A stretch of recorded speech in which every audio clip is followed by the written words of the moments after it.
Is it possible to end all fear? One may be afraid of the dark, or of coming suddenly upon a snake, or of meeting some wild animal, or of falling over a precipice. It is natural and healthy to want to stay out of the way of an oncoming bus, for example, but there are many other forms of fear. That is why one has to go into this question of whether the idea is more important than the fact, the what is. If one looks at what is, at the fact, and not at the idea, one will see that it is only the idea, the concept of the future, of tomorrow, that is creating fear. It is not the fact that creates fear. For a mind burdened with fear, with conformity, with the thinker, there can be no understanding of that which may be called the original. And the mind demands to know what the original is. We have said it is God, but that again is a word invented by human beings in their fear, in their misery, in their desire to escape from life. When the human mind is free of all fear, then, in demanding to know what the original is, it is not seeking its own pleasure, or a means of escape, and therefore, in that inquiry, all authority ceases. Do you understand? The authority of the speaker, the authority of the church, the authority of opinion, of knowledge, of experience, of what people say, all that completely comes to an end, and there is no obedience. It is only such a mind that can find out for itself what the original is, find out not as an individual mind, but as a total human being. There is no individual mind at all. We are all totally related. Please understand this. The mind is not something separate. It is a total mind. We are all conforming. We are all afraid. We are all escaping.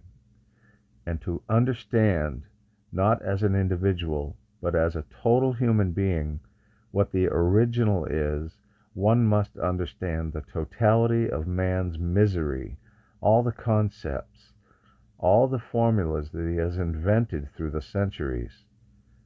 It is only when there is freedom from all this that you can find out whether there is an original something.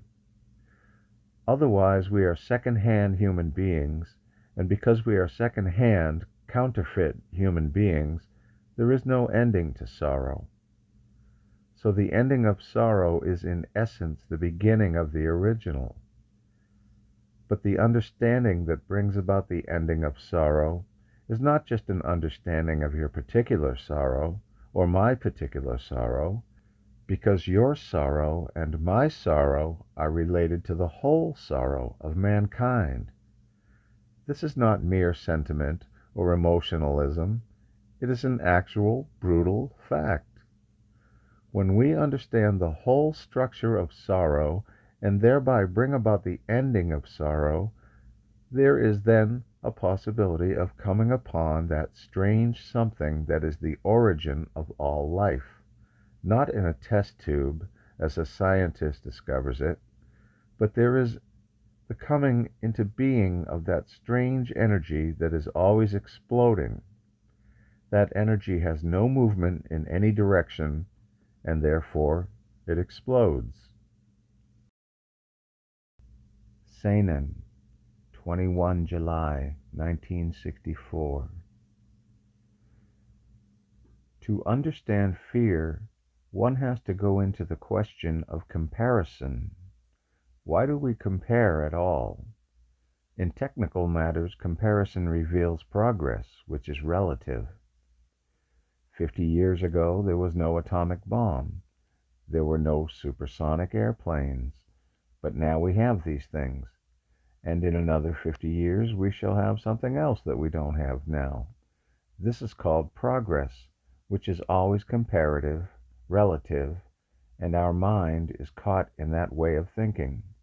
Not only outside the skin, as it were, but also inside the skin, In the psychological structure of our own being, we think comparatively. We say, I am this, I have been that, and I shall be something more in the future. This comparative thinking we call progress, evolution, and our whole behavior, morally, ethically, religiously, in our business and social relationships, is based on it. We observe ourselves comparatively in relation to a society that is itself the outcome of this same comparative struggle. Comparison breeds fear. Do observe this fact in yourself. I want to be a better writer or a more beautiful and intelligent person. I want to have more knowledge than others. I want to be successful, to become somebody, to have more fame in the world.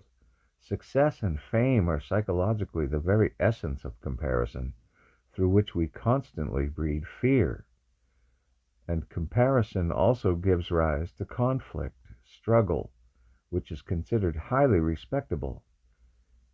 You say that you must be competitive in order to survive in this world. So you compare and compete in business, in the family, and in so-called religious matters. You must reach heaven and sit next to Jesus, or whoever your particular Savior may be. The comparative spirit is reflected in the priest becoming an archbishop, a cardinal, and finally the pope. We cultivate this same spirit very assiduously through our life, struggling to become better or to achieve a status higher than somebody else. Our social and moral structure is based on it. So there is in our life this constant state of comparison, competition, and the everlasting struggle to be somebody or to be nobody, which is the same thing. This, I feel, is the root of all fear, because it breeds envy, jealousy, hatred. Where there is hatred, there is obviously no love, and fear is generated more and more.